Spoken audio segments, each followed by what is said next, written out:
एक गांव में एक ईमानदार और मेहनती लकड़हारा रहता था। वो हर रोज जंगल में लकड़ियां काटने जाया करता था। उसका स्वभाव बहुत अच्छा था, इसलिए जंगल का राजा शेर उसे पसंद करता था। धीरे धीरे दोनों में दोस्ती हो गई। शेर के कारण जंगल के अन्य जानवर भी लकड़हारे की मदद करने लगे, जिससे उसका काम आसान हो गया था। समय बीतता गया और लकड़हारे और शेर की दोस्ती और गहरी हो गई। एक दिन लकड़हारे ने सोचा कि उसे अपने सच्चे मित्र शेर को अपने घर बुलाकर भोजन कराना चाहिए। उसने अपनी पत्नी से कहा, तुम अच्छा सा भोजन बनाओ, मुझे अपने दोस्त की दावत करनी है। पत्नी ने बहुत प्यार से तरह तरह के स्वादिष्ट व्यंजन बनाए। जब शेर भोजन के लिए घर पहुंचा तो उसकी पत्नी शेर को देखकर डर गई और बोली, ये जंगली जानवर तुम्हारे दोस्त है? ऐसे खतरनाक दरिंदों से कौन मित्रता करता है?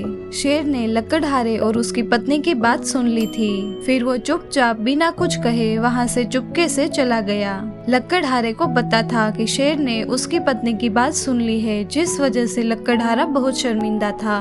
फिर अगले दिन जब लकड़हारा जंगल गया तो वो शेर से नजरें नहीं मिला पा रहा था। फिर शेर ने उसे बुलाया और कहा, तेरे हाथ में जो कुल्हाड़ी है उसे मेरी पीठ पर वार कर। लकड़हारा हैरान रह गया और बोला, मैं ऐसा कैसे कर सकता हूँ? तुम मेरे प्रिय मित्र हो। शेर ने फिर से कहा, अगर तू मुझ पर वार नहीं करेगा तो मैं तुझे मार डालूंगा। लकड़हारा नहीं मानना चाहता था, लेकिन शेर के बार बार कहने पर उसने उसकी पीठ पर कुल्हाड़ी चला दी। शेर घायल होकर वहाँ से चला गया।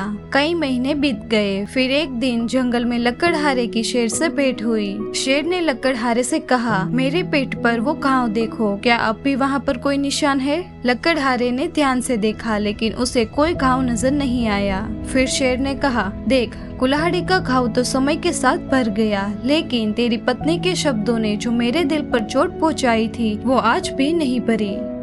इस कहानी से हमें ये सीख मिलती है कि शब्दों का प्रभाव बहुत गहरा होता है। शारीरिक घाव समय के साथ भर जाते हैं, लेकिन दिल पर लगे घाव कभी नहीं मिटते हैं। हमें हमेशा सोच समझकर बोलना चाहिए, क्योंकि हमारे शब्द किसी के दिल को जीवन भर का दर्द भी दे सकते हैं। शब्दों में बहुत ताकत होती है। एक मीठा शब्द किसी को खुश कर सकता है, जबकि कड़वे शब्द किसी का दिल तोड़ भी सकता है। कई बार हम गुस्से या लापरवाही में ऐसे शब्द कह देते हैं जो सामने वाले को बहुत दुख पहुंचाते हैं। इसलिए हमें बोलने से पहले एक बार सोचना चाहिए। आपकी मीठी भाषा और अच्छे शब्द दूसरों के दिलों में आपकी जगह बना सकते हैं, और गलत शब्द अच्छे रिश्तों को भी खराब कर सकते हैं।